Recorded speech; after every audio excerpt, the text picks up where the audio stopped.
अस्सलामुअलैकुम and welcome class. मैं हूं आपका टीचर सैयद बात। हम आज डिस्कस करने जा रहे हैं कंपोनेंट्स, जो कि सब टॉपिक है हमारे बेसिक कॉन्सेप्ट्स ऑफ सिस्टम का। आई थिंक सो आप प्लेलिस्ट को ही फॉलो कर रहे हैं, अगर नहीं तो डिस्क्रिप्शन बॉक्स में लिंक ऐड है प्लेलिस्ट का, 9th computer science full book. Please उस पर क्लिक करिए और सीक्वेंस में वीडियो को फॉलो कीजिए, आप ही का भला होगा उसमें। ओके, टॉपिक पे आते हैं। कंपोनेंट्स, जैसे कि हम डिटेल से पिछली क्लासेस में भी डिस्कस करते आए हैं, अब फिर से थोड़ी और डिटेल में इसको देखेंगे कि कंपोनेंट्स क्या हैं। कि अगर एक सिस्टम है तो उसके वो पार्ट्स जिसमें से अगर एक भी पार्ट कम हो जाए तो वो जो फंक्शनैलिटी है उस पूरे के पूरे सिस्टम की वो ठीक से परफॉर्म नहीं हो सकती, वो अपना काम ठीक से नहीं कर पाएगा। एग्जाम्पल हमने काफ़ी सारी ली थी, जैसे गाड़ी के 4 टायर हैं, तो अगर मैं एक टायर को उतार दूं और आप कहीं से डिग्गी में एक टायर पड़ा है, वो भी तो है। फॉर एग्जांपल डिग्गी में कार नहीं पड़ा, हम कहीं जा रहे हैं और एक टायर ख़राब हो गया, ब्रस्ट हो गया खुदा ना खास्ता, या पंक्चर हो, या कोई भी रीज़न है, टायर ही उतार लिया गया है किसी वजह से, बोल्ट्स उतार दिए थे तो पूरा टायर उतर गया। अब पॉइंट ये है कि गाड़ी खड़ी है 3 टायर्स पे, अब 4th टायर की जगह पे कोई ना कोई चीज़ होगी तो वो रन करेगी ना, वो मूव करेगी व्हीकल। अब सारे पार्ट्स अवेलेबल है, इंजन बिल्कुल ठीक, हर चीज़ ठीक से काम कर रही, बस एक टायर नहीं है, तो क्या वो गाड़ी एक जगह से दूसरी जगह वैसे ही अच्छे से अपना फंक्शन परफॉर्म करके मूव कर सकती है? Of course not. वैसे ही वो क्या है, उसका कंपोनेंट। तो हर एक कंपोनेंट अपनी जगह पे बहुत इंपॉर्टेंट चीज होती है, और वो सारे कंपोनेंट्स जब मिल जाते हैं तो एक सिस्टम बन जाता है और एक अच्छे से फंक्शनलिटी परफॉर्म की जाती है। बुक में भी कुछ यूं ही लिखा है, ईच कंपोनेंट, हर एक component plays a specific role. सबसे इंपॉर्टेंट बात ये है, उसको एक स्पेसिफिक रोल के लिए बनाया गया है। जैसे टायर को फ्रिक्शन के लिए बनाया गया है, गोल सर्कल में इसलिए कि मूवमेंट ठीक से रहे। कभी स्क्वायर में आपने टायर देखा है? नो, सर्कल में देखा है, क्योंकि उसने मूव करना है, ट्रैवल करना है एक जगह से दूसरी जगह। तो हर एक पार्ट अपना स्पेसिफिक रोल निभाता है। जैसे मैं कीबोर्ड से ही कंप्यूटर चला लेता हूं, मुझे माउस की जरूरत कई दफा नहीं पड़ती, बट अगर माउस है तो मेरा काम बहुत ईजी हो जाता है। अगर माउस हो ही ना और सिर्फ कीबोर्ड से कई काम करने हो तो कुछ काम मैं नहीं कर पाऊंगा। तो माउस अपना काम कर रहा है, कीबोर्ड अपना काम कर रहा है, एलईडी अपना काम कर रही है, आपका सीपीयू अपना काम कर रहा है, तो मिलकर एक सिस्टम चल रहा है। अच्छा, ये सारे हैं लेकिन स्पीकर नहीं है, and you want to hear some music, आपको कुरान पाक सुनना है तर्जुमे के साथ, या कुछ भी म्यूजिक सुनना है, तो कैसे सुनोगे? स्पीकर तो है ही नहीं। तो हर एक पार्ट स्पेसिफिक रोल अपना करता है perform and contribute to the, contribute कर रहा है ना, वो एक पूरे सिस्टम के अंदर अपना कंट्रीब्यूशन दे रहा है टू दी ओवरऑल फंक्शनैलिटी। बिल्कुल ठीक है, ओवरऑल जो फंक्शनैलिटी है उसमें हर एक पार्ट अपनी कंट्रीब्यूशन पूरी देता है, तभी जाके तो फंक्शन काम करता है ऑफ द सिस्टम। तो बात आसान लफ्जों में वही थी कि अगर एक चेयर है और उसके 4 पिलर्स हैं बेसिक, जिनके ऊपर वो चेयर खड़ी है, उनमें से एक टांग तोड़ दो तो वो अपना काम तब तक ठीक से नहीं कर सकती जब तक उसका इलाज नहीं किया जाएगा। वैसे ही गाड़ी अगर एक टायर उतार दो तो वो नहीं चल सकती। ह्यूमन बॉडी का भी कुछ ऐसा ही है, उस पर मैं थोड़ी डिटेल से आपको कुछ बातें बताऊंगा। अभी जरा इस टॉपिक को कवर कर लेते हैं। हेल्प क्या होती है? अगर हम कंपोनेंट्स की बात करें तो कंपोनेंट्स हमें किस चीज में हेल्प करते हैं? तो वो कुछ बेसिक बातें जो लिखी थी उनमें से कुछ यूं है।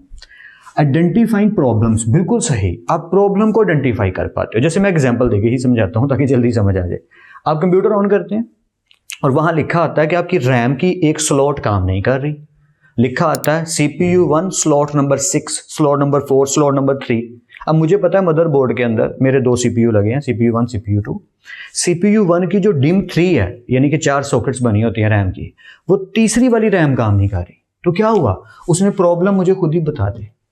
मैंने F1 की प्रेस की और कंप्यूटर कंटिन्यू करके चलाता रहा। फिर कंप्यूटर से जब भी रीस्टार्ट किया या चलाया स्टार्ट पे, तो उसने शुरू पे लिखा दिया, एरर दे दिया, बता दिया तुम्हारी CPU 1 की रैम 3 काम नहीं कर रही। अक्सर वर्क स्टेशन जो मशीन्स होती हैं, बड़ी मशीन्स, उनमें 2 प्रोसेसर काम करते हैं। आम कंप्यूटर्स में भी एक प्रोसेसर लगा होता है और 4 या 2 स्लॉट्स होती हैं रैम्स की। छोटे पीसीज में 2 स्लॉट्स होती हैं। तो कई दफ़ा सिस्टम बता देता है कि स्लॉट 1 काम नहीं कर रही, स्लॉट 2 काम नहीं कर रही, डिम काम नहीं कर रही, ठीक है, DIMM करके लिखा आता है। तो ये क्या, प्रॉब्लम की आइडेंटिफिकेशन आसान होगी, क्योंकि सारे कंपोनेंट्स काम कर रहे हैं। कोई एक आधा नहीं कर रहा तो वो बता रहा है कि ये ठीक से काम नहीं कर रहा। BMW कार्स के बारे में ज़रूर देखा करें, मुझे तो बहुत मज़ा आता है। मर्सिडीज, BMW, जितनी भी कार्स हैं उनके बारे में मैं रिसर्च करता रहता हूँ। लेक्सिस, हर एक की अपनी अपनी चॉइसेस है। तो BMW के अंदर उन्होंने एक फंक्शन रखा है कि अगर उसे आप एनालाइज करने के लिए अपने आप को कहें तो वो यहाँ तक, मैंने सुना है, मैंने एक दफ़ा डॉक्यूमेंट्री में भी देखा था कि वो दिखा रहे थे, तो मैं बड़ा हैरान हुआ कि ये वाकई हो रहा है। अगर हो रहा है तो अमेजिंग है कि वो उसकी एनालाइजिंग को ऑन करते हैं तो BMW गाड़ी अपने आप को चेक करके यहाँ तक बता देती है कि कौन से बोल्ट का नट पूरी तरह कसा नहीं हुआ, कौन सा जो स्क्रू है, पेच है, वो टाइट पूरा होने वाला है। यार इतनी बारीकी और इतनी डिटेल से एनालाइजेशन, क्या बात है। तो ये क्या हुआ, आइडेंटिफाइंग प्रॉब्लम, हमें प्रॉब्लम आइडेंटिफाई कर देते हैं कौन, हमारे जो कंपोनेंट्स होते हैं। इंप्रूविंग परफॉर्मेंस, ऑफ कोर्स जितने अच्छे कंपोनेंट्स होंगे हमारी परफॉर्मेंस उतनी बेहतर होती चली जाएगी। इसकी सबसे अच्छी एग्जांपल मैं दूंगा मेरे अपने कीबोर्ड माउस से।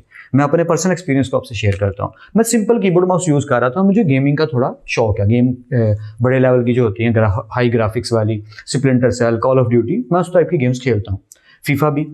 तो हो क्या रहा था कि मैं सिंपल माउस यूज़ कर रहा था और सिंपल कीबोर्ड यूज़ कर रहा था, तो मैं अच्छा खेल रहा था। लेकिन जैसे ही मैंने गेमिंग कीबोर्ड एक यूज़ किया, गेमिंग माउस यूज़ किया, तो मेरी जो हैंड की ग्रिप है ना उस माउस पे, वो इतनी अच्छे से बैठी कि मेरी परफॉर्मेंस में कुछ लेवल का फ़र्क आया। मैंने खुद फील किया कि यार मैं पहले से बेटर परफॉर्म कर रहा हूँ। हाँ, 1-2 दिन तो लगते हैं हाथ सेट होने में। एक और अच्छी सी एग्जांपल देता हूँ आपको मैंने कहा कि यहाँ से लेके उस पूरे कॉर्नर से गोल चक्कर से घूम के भाग के आओ। आपने चप्पल पहनी हुई थी, फॉर एग्जाम्पल सिंपल सी चप्पल, आप भाग कर आए, लेकिन मैंने थोड़ी देर के बाद आपको स्पोर्ट्स शूज़ पहना दिए। अब आप भागने जब गए तो आपको बड़ा कंफर्टेबल और ईजी लगा, काम वही है लेकिन आपका टूल चेंज हो गया। तो अगर कंपोनेंट्स अच्छे हों तो परफॉर्मेंस क्या हो जाती है, इंप्रूव हो जाती है। अगर बैट अच्छा होगा तो प्ले करना इजी होगा। जैसे मैं बैडमिंटन खेलता हूँ तो मुझे इस चीज़ का बड़ा अच्छे से पता है कि शटल अच्छी होगी, मेरा रैकेट अच्छा होगा तो मेरी परफॉर्मेंस में फ़र्क पड़ेगा। जॉगर्स अच्छे पहने होंगे और अगर आप पैंट कोट पहन के सूटेड बूटेड होके खेल रहे हैं तो ये एक अच्छा सूट नहीं है। आप ट्रैक सूट पहनिए, टी शर्ट ट्राउजर पहनिए, जॉगर्स पहनिए और फिर खेलिए, खुला खुला फील कीजिए, तो आपकी परफॉर्मेंस में बेटरनेस आएगी। अब आप समझ गए होंगे कि कौन जो हमारे कंपोनेंट हैं वो कितना ज़्यादा दखल अंदाजी करते हैं हमारी परफॉर्मेंस में। रिफाइनिंग सिस्टम डिज़ाइन, ये बड़ी प्यारी बात थी, इसको डिटेल से नहीं बता पाऊंगा, टाइम थोड़ा है, बस इतना बता देता हूँ आसान लफ्ज़ों में कि कंपोनेंट्स ही हैं जिनकी मदद से हमें पता चलता है कि हम अपने सिस्टम के डिज़ाइन को किस तरह दिन ब दिन बेहतर कर सकते हैं। ह्यूमन बॉडी है, हम लोग सब ह्यूमंस हैं, हम अपनी लुक्स को इंप्रूव करते रहते हैं टाइम टू टाइम, जितना हमारी हैसियत में आता है। अल्लाह ने हमें जैसा भी बनाया, अल्लाह का शुक्र है, लेकिन अब जैसा उसने बना दिया उसको इंप्रूव करना और बेहतर करते रहना, ये तो हम पे फ़र्ज़ है। नबी पाक सल्लल्लाहु अलैहि वसल्लम की बहुत ही खूबसूरत सी हदीस है, वो हम में से है ही नहीं जिसका आज उसके गुजरे कल से बेहतर नहीं। तो we have to do it, we have to struggle with it कि हमने अपना आज बेहतर करना है कल से, हर चीज़ में, अपनी लुक्स में, अपने अमल में, नेकियों में, हर चीज़ में, अपने काम में भी। तो हमारा जो सिस्टम है उसका जो डिज़ाइन है, हम एक डिज़ाइन ही है, हम ह्यूमन बॉडी भी एक डिज़ाइन ही है, इसको रिफाइन करना। रिफाइन का मतलब होता है साफ करना, नीट करना। जैसे चावलों को रिफाइन किया जाता है, अगर आपने ब्राउन राइस देखे हों तो वो छिलके वाले चावल होते हैं जो गंदम से खेतों से कट कर आते हैं, ठीक है, उन्हें फैक्ट्री में भेज के रिफाइन किया जाता है तो वो साफ़ होके मिलते हैं। नमक भी रिफाइंड नमक मिलता है हमें पैकेट्स में, साफ़ करके दिया जाता है, नीट करके दिया जाता है। तो रिफाइनिंग हो सकती है कंपोनेंट्स की हेल्प से ही। तो ये 3 चीज़ों में कंपोनेंट्स हेल्प करते हैं। अब आपकी बुक पे नीचे एक येलो कलर का फिर से बॉक्स है जहाँ पे टिडबिट लिखा हुआ है। टिडबिट क्या होता है? A small piece of very tasty food, और you can say that in terms of this, a small piece of very interesting information. या दोनों सूरतों में ये वर्ड टिडबिट यूज होता है। मज़ेदार सा लुकमा एक ले लिया, केक का एक बाइट ले लिया, उसे भी टिडबिट कहते हैं, टेस्टी फूड। और अगर कोई बड़ी इंटरेस्टिंग इन्फॉर्मेशन छोटी सी मिलती है, एक small piece of information, small piece of information, that is also called tidbit. ये मैंने लिखे थे टिडबिट। ओके, इसमें लिखा क्या है? यही बात लिखी है कि एक नेटवर्क सिस्टम कैसे काम करता है, कंपोनेंट्स कैसे काम करते हैं। एक बात तो रहेगी बतानी, सॉरी, हम जब कंप्यूटर पे काम कर रहे होते हैं तो हमारी बुक के ऊपर एक छोटा सा आर्किटेक्चर बना होगा। एक साइड पे हमारे सीपीयू का पूरा डिज़ाइन होगा ऐसे, उसके अंदर उसके रजिस्टर्स, उसके यूनिट्स वगैरह लगे होंगे। यहाँ पे हमारी मेमोरी होगी जिसको हम रैम के नाम से जानते हैं। मैं रफ सा स्ट्रक्चर बना रहा हूँ, ठीक है। इस साइड से इनपुट हो रही होगी और इस साइड पे आउटपुट निकल रही होगी। ये इस तरह का ना स्ट्रक्चर बना होगा, बुक पे ज़रूर देख लीजिएगा। अब ये जो स्ट्रक्चर है वो यही बताना चाह रहा है कि ये सारे कंपोनेंट्स मिल के काम करते हैं। जब आप इनपुट करते हैं तो सीपीयू इंस्ट्रक्शन देता है इन सबको कि मेमोरी के अंदर इस इंस्ट्रक्शन को लोड किया जाए। सीपीयू देखेगा कैलकुलेशन करनी है तो अरिथमेटिकल लॉजिकल यूनिट काम करेगा। अगर कुछ और करना है, स्टोरिंग एंड इन्फॉर्मेशन करनी है तो फिर कंट्रोल यूनिट काम करेगा। और आउटपुट जनरेट करनी है तो फिर आउटपुट जनरेट की जाएगी। अगर स्टोर करना है तो हार्ड डिस्क में सेव किया जाएगा। ये सारे काम ये मिल के कर रहे हैं। तो ये स्ट्रक्चर थोड़ा सा रफ सा बनाया हुआ है। मैंने बहुत ही भद्दी सी पिक्चर बना दी है, माजरत। बुक पे बड़ी प्यारी पिक्चर बनी है, उसे ज़रूर देख लीजिएगा। और मेरा सजेशन ये है कि उस पिक्चर को लिख के याद कर लीजिएगा, यानी आई मीन कि आपको ज़ुबानी बनानी आनी चाहिए वो पिक्चर। ये बड़ी एक अच्छी एक्टिविटी और अच्छी एफिशिएंसी होगी आपकी। ओके, तो टिडबिट में जो बात लिखी है ह्यूमन सिस्टम के कंपोनेंट्स के बारे में लिखी है। तो मैं डिटेल में नहीं जाऊंगा, जल्दी से शॉर्ट में आपको बता देता हूँ। Human body and it's DNA, that's a title of that tidbit.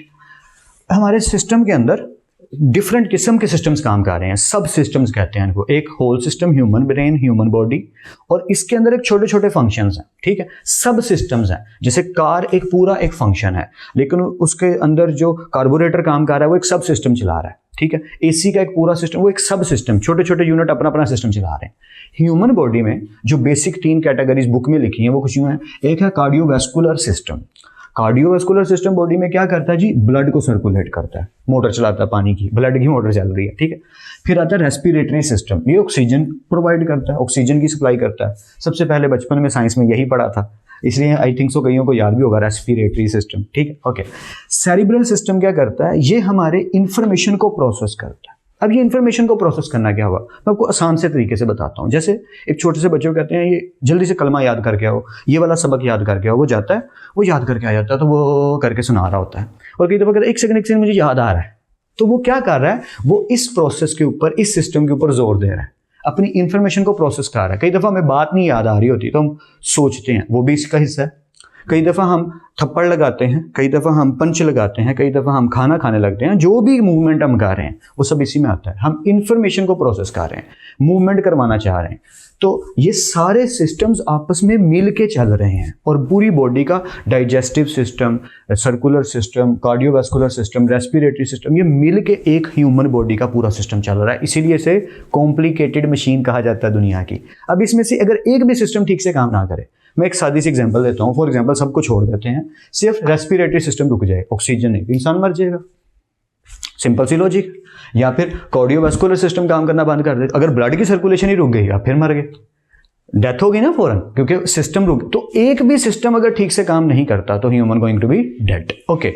अब इसमें एक और बात बड़ी कमाल की लिखी हुई थी कि डीएनए क्या होता है, क्योंकि मुझे बायोलॉजी की बातों में बड़ा इंटरेस्ट होता है। मैं डॉक्टर से रिलेटेड मूवीज भी बहुत पसंद करता हूँ, सीजन से भी बहुत पसंद करता हूँ। तो डीएनए क्या चीज़ है, डीएनए एक ब्लूप्रिंट है। अब ये ब्लूप्रिंट का क्या मतलब है, आपने मूवीज में देखा होगा, एक नक्शा बिछा होता है, हम यहाँ से एंटर होंगे, हम यहाँ पे चौकी आएगी, यहाँ पे आर्मी को मारेंगे, यहाँ पे 2 गार्ड खड़े होंगे, उसे अपने कब्जे में करेंगे, वगैरह वगैरह। तो वो जो नक्शा है दैट इज कॉल्ड ब्लूप्रिंट, कि किसी भी जगह का आर्किटेक्चर क्या है, हम कहाँ से एंटर होंगे, दरवाजे कहाँ लगे हैं। वैसे ही ह्यूमन बॉडी का जो ब्लूप्रिंट है वो उसका डीएनए होता है। और डीएनए में क्या पढ़ा है, जीन्स पढ़ी है भाई। आपकी आइज का कलर क्या होगा, आपके हेयर्स का कलर क्या होगा, आपकी स्किन किस कलर की होगी, आपकी स्किन की टाइप क्या होगी, आपकी ब्रेन की और बॉडी का स्ट्रक्चर क्या होगा, आपकी हाइट क्या होगी, आपकी जो वाइट सेल्स हैं, ग्रीन सेल्स बोल रहा हूँ सॉरी, वाइट सेल्स हैं, रेड सेल्स हैं, वो कितने पावरफुल होंगे, उनकी क्वांटिटी क्या होगी, ये सारी चीज़ें आपकी जीन्स पे डिपेंड करती हैं 99%, ठीक है।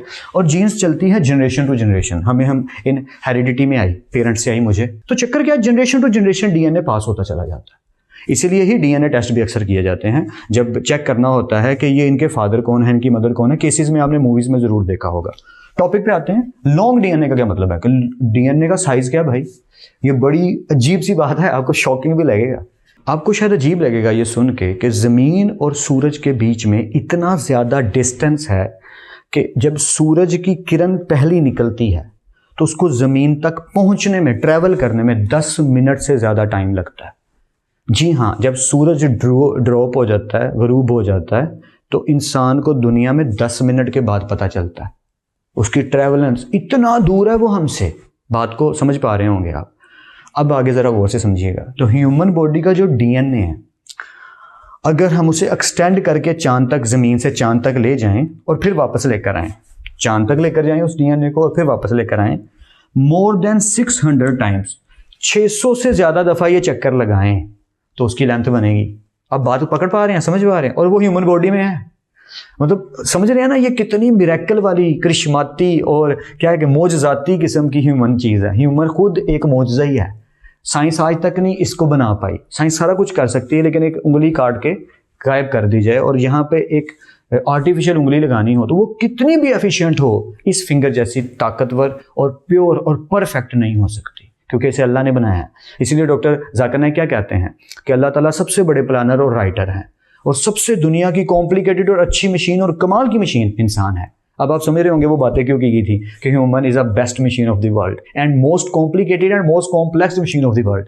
इन बातों की वजह से कि दुनिया से सूरज तक जाना फिर वापस आना 600 से ज़्यादा दफ़ा हो तो वो लेंथ बनेगी जो डीएनए की लेंथ आपकी बॉडी के अंदर है।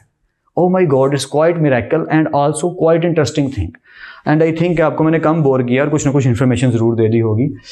नोट्स ज़रूर बनाया कीजिए, तैयारी अच्छी कीजिए और सबका ख्याल रखने की कोशिश करिए, सबकी मदद करने की कोशिश करिए। अपने पेरेंट्स का ज़रूर ख्याल रखना है, छोटी छोटी बात का ख्याल रखना है। हो सके तो उनके साथ बैठ के लूडो खेलनी है, अम्मी के पाँव दबाने हैं, उनका कपड़ा इस्त्री करने हैं, उन्हें खाना गर्म करके देना है। छोटी छोटी चीज़ों का ख्याल करना है।